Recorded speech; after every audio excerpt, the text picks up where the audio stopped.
Çfarë zbuluan hetimet paraprake, 25 vjeçaria u vra në muajin e 8 të shtatzanis, prokuroria jep detaje.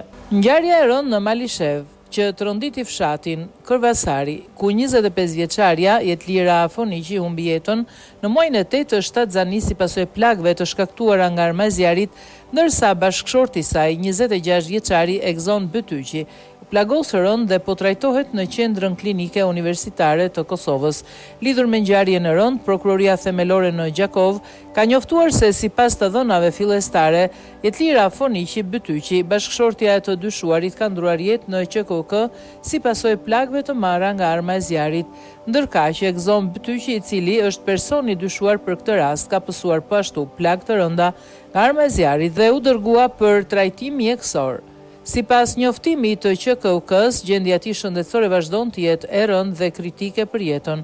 Prokurori i shtetit ka dalë në vendin e ngjarjes, ndërsa me urdhër të tij trupi i pajeti i viktimës u dërgua në Institutin e Mjekësisë Ligjore në Prishtinë për kryerjen e autopsisë.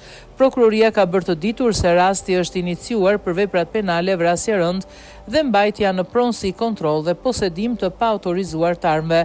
Sipas informacioneve të siguruara nga mediat në Kosovë, Bytyqi dyshohet se ka përdorur armën e babait të tij, të cilin e kishte me leje. Ngjarja ka ndodhur në dhomën e gjumit të çiftit, ku sipas të dhënave të para janë gjetur të plagosur të dy bashkëshortët.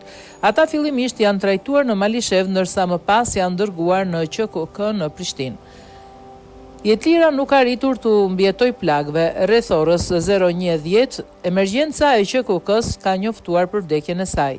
Egzon Bytyqi mësohet se kishte punuar për rreth 7 vjet në Gjermani dhe ishte kthyer në Kosovë rreth një muaj para ngjarjes. Burimet kanë pretenduar se ai kishte probleme shëndetësore, përfshirë edhe probleme të shëndetit mendor.